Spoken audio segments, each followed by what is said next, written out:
Hi and welcome to another edition of the Nasty Nelson podcast. This week we are going to be looking, of course, at the PPA Asia event that happened in Malaysia.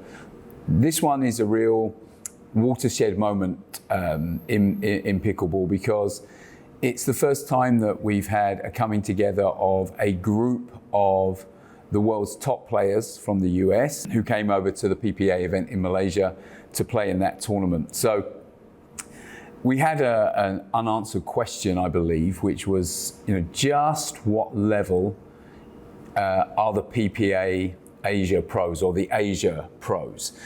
Are they really world class? Are they truly up there at elite? Or is that PPA Asia tour, some long way behind the standard that is set at PPA in the US? And for me anyway, that question has been answered because clearly from the event that we saw over the last few days in Malaysia, I think we can categorically, not think, I think we can categorically state that the level of Asia play is already world class. Now, does that mean that we have world beaters in Asia that are going to be topping the rankings? Probably not. Probably not there yet. But in terms of, is the level of the top Asian professionals at a global elite level that would enable them to compete in things like qualifying rounds and get through qualifying rounds in the PPA in the US? I think the answer that we've seen is yes. And there's a number of examples that I can draw on from the games that went on, 9 Pickle, that would show that.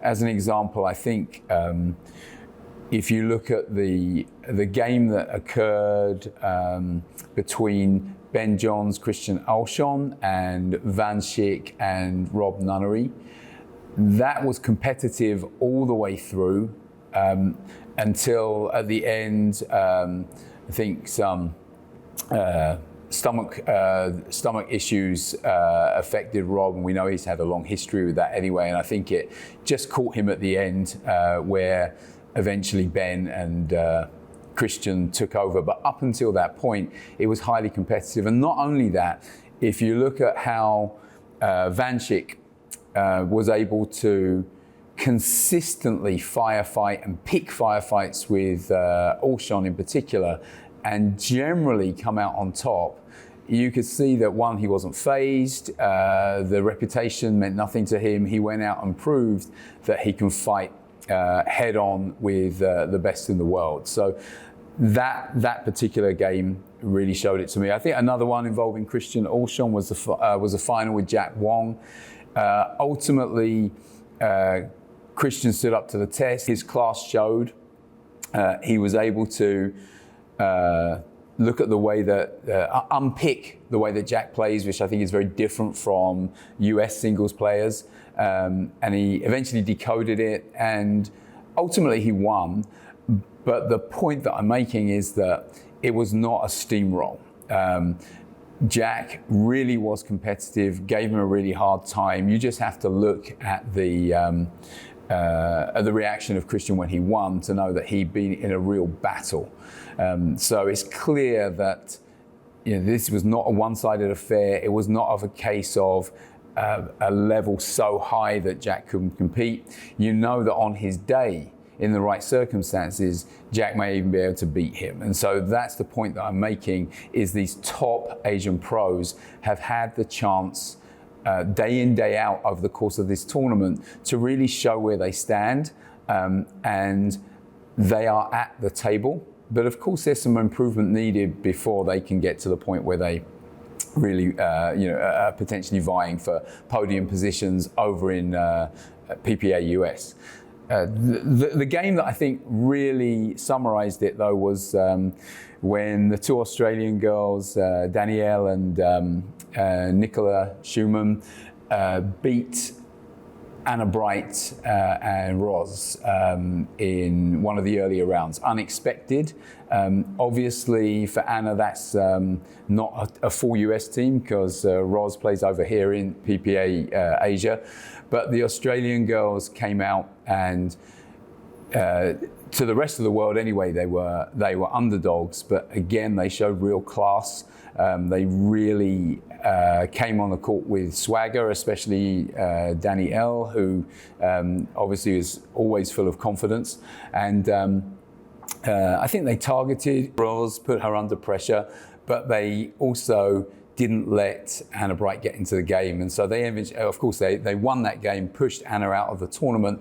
But in doing so, they really showed that, again, the Asia players deserve to be at the table and are already at that elite level.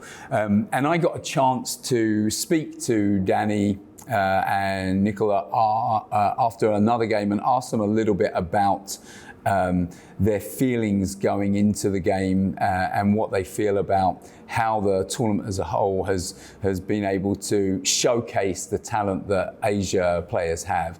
So here's what the girls had to say. Oh, I went in thinking like we've got it. Like before even the match, I felt like we were gonna win. Our attitudes were good. We were playing really well, and I think if we play like that, we're pretty unstoppable. Yeah, I genuinely don't see people's faces when I play. It's just like it doesn't matter who they are, what their name is. No respect. Just play them like they're anybody else. Yeah, we could see your swagger when you came on court, to be honest. But is it the same for you, or did you feel a little bit different? Or did you go in with the same level of confidence? I mean, Danni just brings the confidence, and I'm just like there. But no, it's true though. But like, No, actually, you look like the calming influence on court. Honestly, that's how it looks. I don't know if that's true, but it's like... yeah. No, I wasn't nervous at all. I was just really excited to play. But yeah, I think if Danni and I, like how we played yesterday, I think we can beat any team. Like our game in Danni's hands are just like, it's so easy because I just trust her with everything. Like if I make a wrong decision or anything, I know she's there to cover me and be there. Yeah, and I'd agree with you. The way you played just now, yeah, you probably could beat any team. But last question for you. I guess, I'm assuming, I might be wrong, but this is the first chance you've had to play so many like top world ranked players. Do you feel like it's giving some validation to both of you, but also to Asia Pickleball to be able to show that you really can compete? Is it giving you that validation? I mean, I went over to the States in July this year, and I had a bit of success over there. And I know the level of all the girls in Australia, it's actually very high. And I think now that we've had the chance to play against these people, we can really show how well Australian pickleball is developing, and it gives us an opportunity to take down some of those big names. Yeah, and is it giving you more confidence to be able to go out and beat these big names as well? Or are you super confident before you started? Yeah, well, I've definitely gained a lot of confidence, but yeah, I think I was confident before, but it's just like rising every Excellent. time. Yeah, I think anyone that's watched Danni-Elle in particular and at the event in Malaysia will know that she walks on the court with a lot of swagger, a lot of confidence, and she has a lot of bravado and confidence in her game as well. So probably not surprising to hear that when she went into the game with the world number 2, Anna Bright, that before she stepped on the court, she already thought she had it. She already thought she was going to win the game. I think that kind of attitude, I think it's pervasive in Australian sport. Australians are very confident, and that's why they do very well. But I also think that level of confidence is required to compete on the world stage. And so what I really loved about hearing from both of the girls was, yes, I love the confidence. Not everyone goes in with that level of confidence, but they have true belief in their ability, and they were not fazed at all by the names and the faces put in front of them. They relished the opportunity, but when they stepped on the court, they believed they had a chance. They believed they were going to win, and the reputations meant nothing to them. And I think that attitude is the right kind of attitude for athletes that really want to excel. And I think they did a good job of leading the way and showing that if you play your game, you really can beat everyone. And if you saw their reaction later when they lost in the final, you'll know just how much it meant to them that they didn't go all the way. But what they have got is that winning mentality and the talent to go with it. And they did a really good job of showcasing, again, that point that I'm making, that the question is now answered. The players that we have playing in the PPA Asia really do have the right to sit at the table with the top players in the world. And if they keep doing that and keep improving, there will come a time when they should be podiuming in US competitions as well. But I think we also need to look at some of the things and factors that also worked in favour of the home athletes, if you want to call it that, the players that come from PPA Asia. So whilst I think I've really stated that they're there and they are elite and they are world class, there are some things that we also need to think about that probably leveled the playing field for them a little bit, that came up again and again when we spoke to some of the top athletes. So one of the things is the schedule and the humidity is something that was very new for a lot of these world-class players, and I think that did have an impact on them. I had a chance to speak to Christian Alshon after one of his games, and I'll show you this just to see, so you can see just how much the schedule, the time zone, and the humidity really did affect him. But has it been really demanding for you compared to your normal tournaments? I mean, yeah, that would. That's absurd. That's absolutely absurd. I don't do that in America. That's for sure. The travel is really tough on the body, and then the adjusting to the time change, the jet lag, is really tough on the mental, and then just not being used to the climate is really tough on just overall recovery. So this is probably the hardest tournament I've ever played in my life. So you can see just how much it did impact Christian, and I've no doubt that just that, the travel, I think they're not even used to that level of media attention and fan attention. So even off court, they're not following their normal schedules because they're out being taken out to see sites and cut videos and all this kind of thing.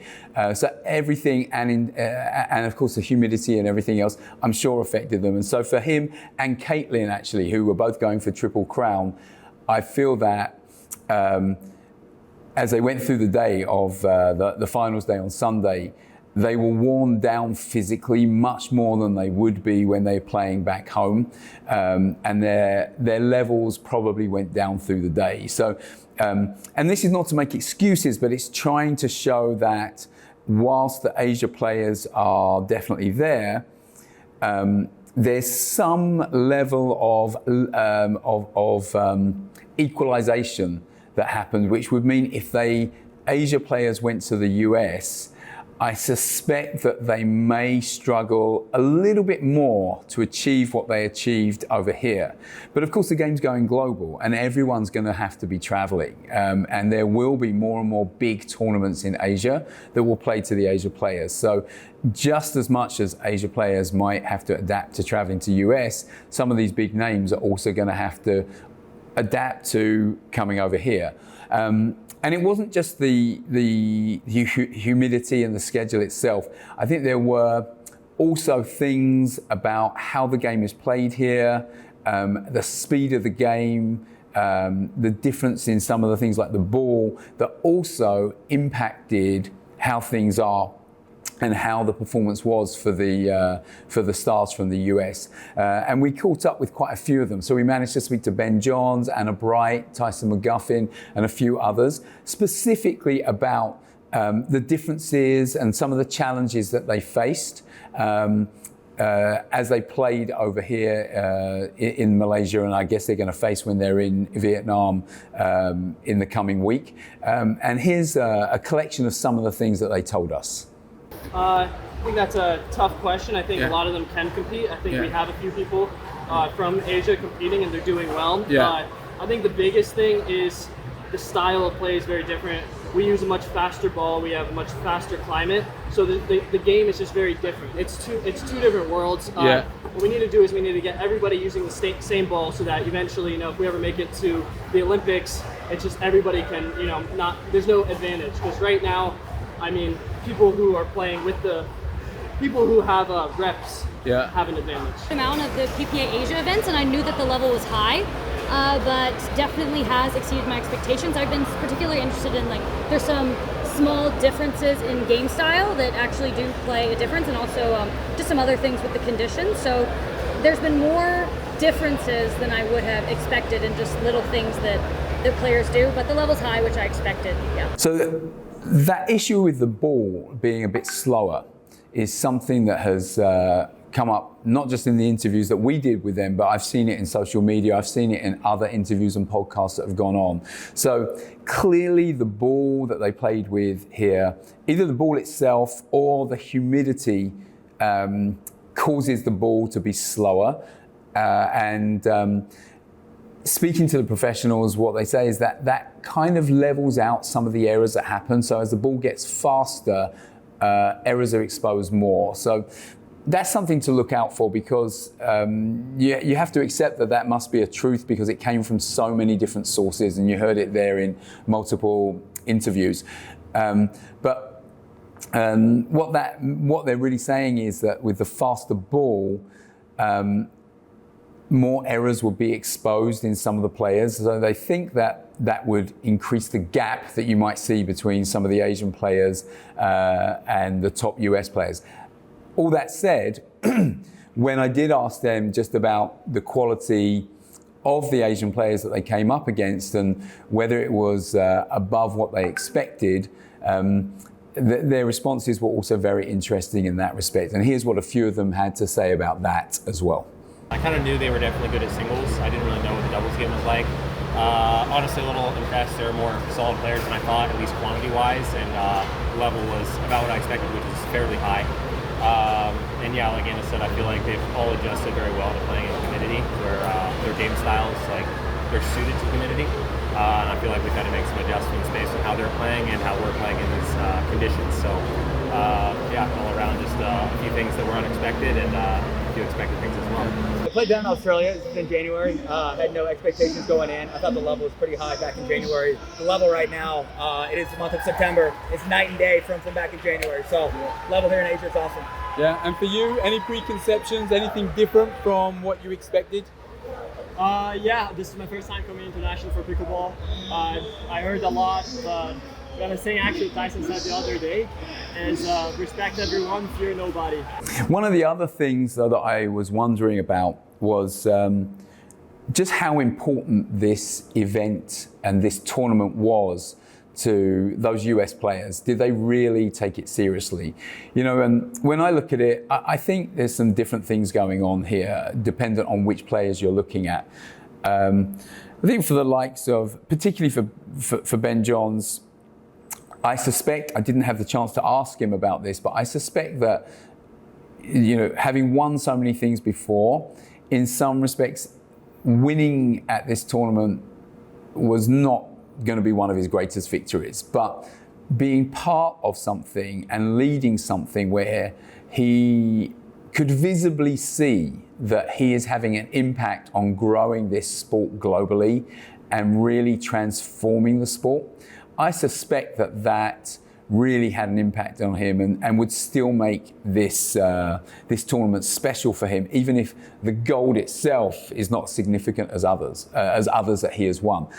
But for some of those players, I believe that the importance that they placed on the tournament itself and winning was really up there, as big as anything else that they have done. And sometimes it's circumstance that makes that happen. And the game with Tyson McGuffin and Erik Oncins against Alshon and Ben Johns, is one of those situations. There was a perfect storm of things that led to that just being an absolutely amazing game. But what's interesting is I asked the guys, Tyson and Erik, the eventual winners, I managed to ask them before they played the final just how much the final would mean to them. And here's what they told me. Yeah, I mean, obviously, like, we're not going to fly 25 hours here if it doesn't mean something. So whether we're in Malaysia, we're in Shanghai, or we're back in the States, every match means something, whether it's a round of 32 or it's a final. Sorry.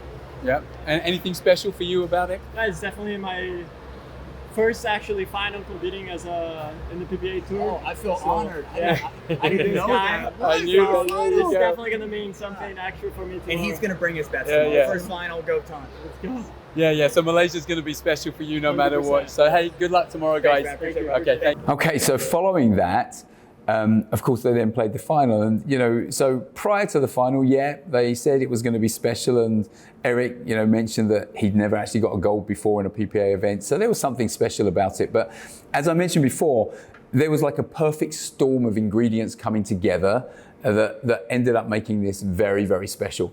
So one was, yes, it was Erik Oncins' first chance to get a gold in a PPA event. Second was, even though it was PPA Asia, the 4 players on the court are top players globally. You had one side, you've got Ben Johnson, Christian Alshon, and the other side, you've got Tyson and Erik. Tyson is a legend in a way at this level in the sport. So the players were great. Then, of course, you had the 9 Pickle Arena, which was absolutely packed, and the crowd was going crazy. And again, by all accounts, speaking to players and everything else, the level of enthusiasm and noise and excitement from the crowd is not something that they are used to or have come across, even in the events in the PPA. And then you have a match where you had some amazing rallies and you ended up with 8 match points. So the tension was just incredible. So all those things came together to make this something I think really special, and particularly for Tyson and Erik. Even if they take many more PPA golds right over in the US, I think this will always be something right up there, something they'll remember for the rest of their lives. And I think you only have to look at the reaction to agree with me on that one. And if you haven't seen it, and even if you have, you're not going to grow tired of seeing this. Let's just see one more time when they actually won, how the reaction was.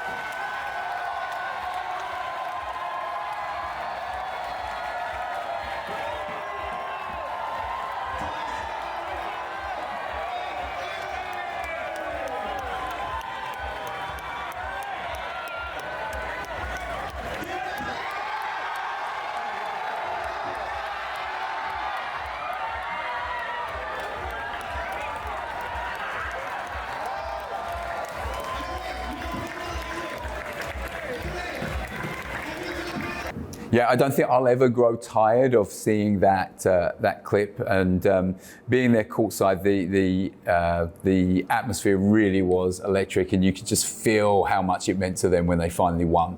But let's change track now, and let's look at the other side of PPA, which is the amateur game and the development of pickleball more generally, and. For those of you that don't know, I in particular, in some articles and other things, have been very critical of the PPA, and especially in its treatment of the non-professional players and how they've been running the non-pro element of these pickleball tournaments. And one of the things that is very unique about pickleball is it's the players that are also the fans. So it's possibly the only sport where when you have elite tournaments, the PPA Pro, running alongside at the same time in the tournament, you have many, many other categories of players that are non-pro that are there playing. In this one recently, I was there in the over 50s men's, playing in the courts alongside some of the pro players who are also in the early rounds playing just alongside the rest of us. So, and it's those players in all those other categories that make up a lot of the support and the fans and the audience of the latter stage pro game. So unlike any other sport, treating your non-pro players well is really, really important. So my personal experience was that I'd had feedback from some of the other PPA tournaments in Hong Kong, Japan, that things had improved for non-pro players. And my own personal experience at this event was that things had improved and it sounded like they had been listening to us. But I got the chance to speak to the head of PPA Asia,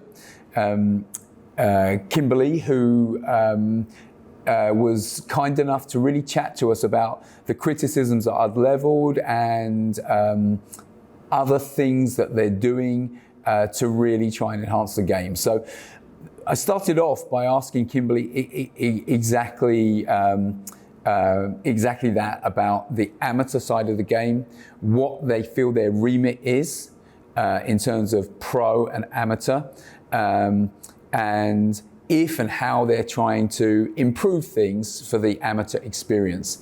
And here's what Kimberly had to say. I think that's a really great question, and I think really we appreciate your feedback that, you know, from the time that you've actually covered our event in KL, that there has been improvements. I think on our side, we're also equally critical of ourselves. Actually, after every single event, we do send out questionnaires to all our players because we do want to get the feedback and we want to continually kind of improve. It is our first event. I think if you look a little bit at our team's background, to be honest, most of us come from a pro sporting background. So for us, it's arguably easier, let's say, you know, to be putting up a good pro show compared to that amateur experience. And that's why we really appreciate all the feedback that we do get. The number of pro matches, you know, at every event, we have maybe 10-20% of pros versus, you know, the amateur side. But we know that pickleball comes very much from a community angle, like people who are coming. It's a very, very interesting mix of players. And so our goal is really to try and provide the best, you know, amateur experience where they do come and play, but at the same time, when they come and play, they also then stay and watch the pro game. So it's really important for us to ensure that the amateur experience is good. It's still something that we're working on. We definitely admit that it's not perfect. And when we do want to try to improve that as we go along, and as you alluded earlier, every event that we've done since then, we've been trying to improve certain aspects, whether it's using technology or just, you know, in terms of communication with the players itself. So yeah, I think we still have a lot of room to grow. I think in terms of like the remit on the pro game and the amateur game, for us it's equally important. One of the USP for the PPA is really to bring that pro element, you know, professionalizing the sport, professionalizing the players. We want to turn all those pickleball players into big stars. And so we have to put focus on that side, and that includes, you know, kind of the fan experience. So not so much a player, but the fan who is coming to watch the matches. And then also obviously from the sport presentation, the lighting, the TV production, all of these various aspects, right?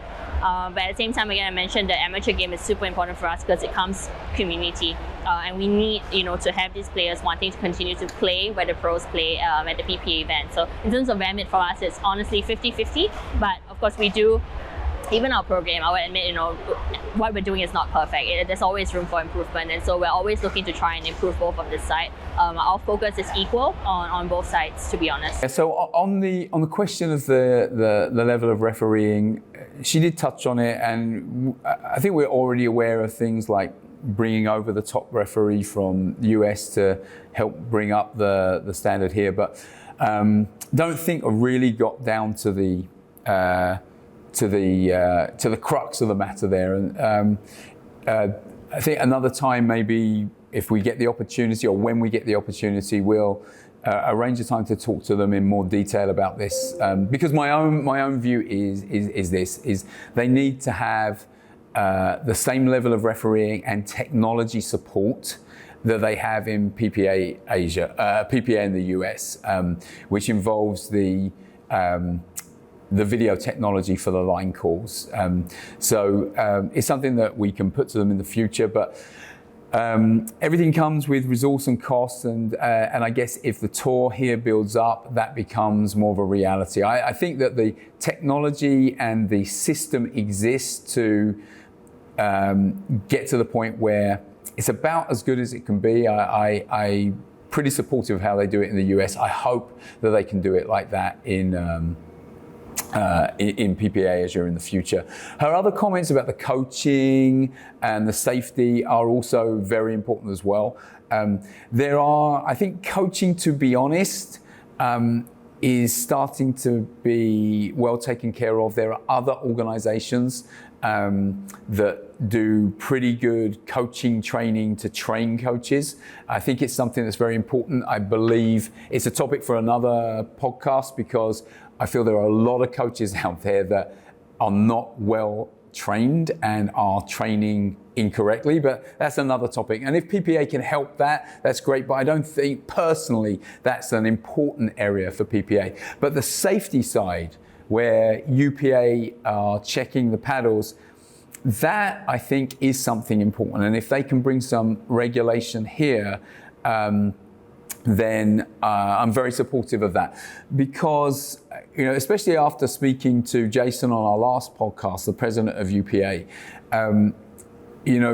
the guardrails they put in place with paddle certification are really important for, one, protecting people's safety, but also protecting the game to make sure it doesn't turn into something else. And I think Kimberly is right when she says that that challenge could be even more in Asia, because we have so many clone manufacturers and just manufacturers in general that are producing paddles, and having trust and belief in the certification system, I think, is something that's going to be very important to make sure that the game doesn't get ruined and people don't get hurt. So I'm supportive of her plans to do something there as well.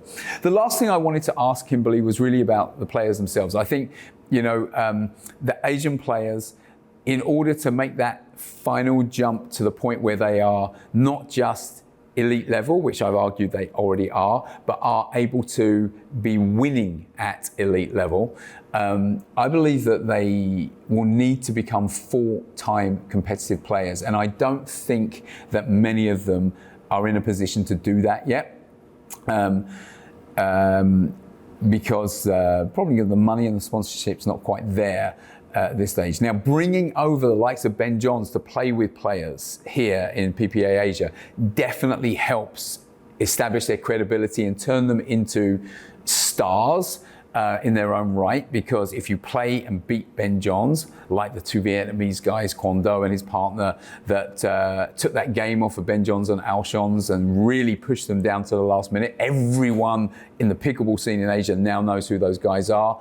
And that has helped elevate their pickleball celebrity status. And that's got to help with getting them to the point where they can be professionals and play full-time professional pickleball. But until people can do that, it's going to be very difficult for them to bridge that last divide to get to become not just play at elite level, but win consistently at global elite level. So I wanted to ask Kimberly what kind of things and initiatives they had in place to try and make that happen, and here's what her answer was. We are definitely trying to improve that. We want to, I think, in order for the game to grow in Asia, right, the players are one part that we talk about, but there's also things like coaching, there's also things like officiating, there's also things like paddle testing, to ensure that there is that the game is fair, but also that the game is safe. And so these are things that we are looking to build up. This is only our first year for PPA Asia. Our tour only started in July. And we do want to look to bring some of these standards to a higher level for next year. I think one of the key challenges that we have in Asia is that a lot of this expertise is still in the US at the moment, and trying to bring them over. So what we have done, for example, is brought Howard from PPA in the US over to come and help us to elevate the level of officiating. We're also planning to do some coaching collaborations that you would see quite soon, in order to bring up the level of coaching in this part of the world as well. We're also then working with UPAA, with Jason, to try and see how, again, we can make the game safer. We see a lot more like paddle manufacturers popping up now in Asia, so we do want to work with them to ensure that they are getting that UPA certification in order to be playing our events, so that we can ensure that the game continues to be safe for the players. Yeah, I was actually really encouraged by what Kimberly was saying. And I was chatting to her obviously before she was on camera, and I think what has really come through is she genuinely does want to try to get feedback, and it's difficult, because there's a lot of feedback. There's things like the articles that we wrote on Pickleball News Asia, and there's a lot of noise on social, and it's very difficult for them to really understand where the real problems are and where they're not. Now, she mentioned about a questionnaire that goes out, and I think that's a great initiative, but as a player, I actually didn't receive that questionnaire, so I don't know how many. She was under the impression that everyone does, but I double checked, and I checked with a few other people, they didn't receive it. So I'll pick that up with them, because from what she was saying to me, they're not scared of the criticism, and they want to receive it because they do want to improve. And so even on things like this questionnaire, we'll feedback that we didn't receive it, because then they can try and address it and make sure that it does get out to everyone. But as I mentioned, I think her comments are genuine, and what was also really encouraging is given that Kimberly herself and much of the PPA team come from a background of other sports. I think in her case it was table tennis, but focusing on the elite side, they also recognize they have a gap in their skill set. They're not used to organizing the non-pro side of tournaments. And as I mentioned before, that is something that's very unique to pickleball. But what's, to me, encouraging is she genuinely seems to get that. She genuinely seems to understand it. She understands that the success of the pro game is going to be built on supporting and encouraging and having the playing community on side. Something very specific to pickleball, but something she obviously gets, and she understands that it's something she needs to work on. So she said it's like 50-50 in terms of her focus. I think we all know that the important thing, the one thing that PPA has that no one else does, is they do have the elite. That is where, that is what makes them special, and we all understand that that's where they've got to focus.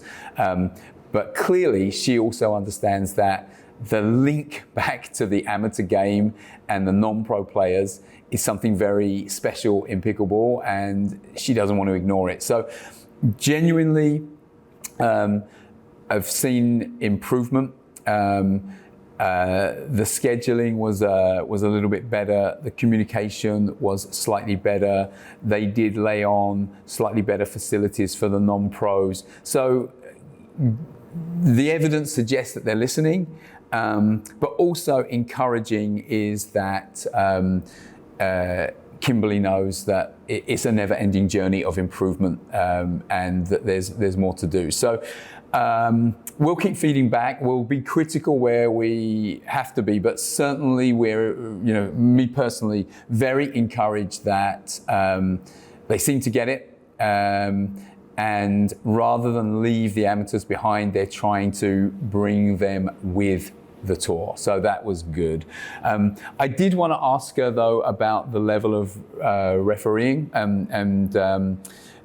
We've actually got another specific podcast that's coming out soon dedicated to line calls, because we know it's such a problem in Asia-related pickleball. But I wanted to ask her about the level of refereeing, because currently I feel that even though the referees are doing as good a job as they can given the resources that they've got, I feel that the level of refereeing is a little below the standard of the play and the standard of the tournament, and that needs to be brought up. Now, the good thing was in this particular tournament, the pros did a good job of self-officiating, and but in some instances I could see that they almost bypassed the referees' calls and decisions and agreed things between them because the referees didn't have this stamp of authority on the game that they really need to have. Maybe some of that is because they were, somewhat in awe of the reputations of the people on the courts in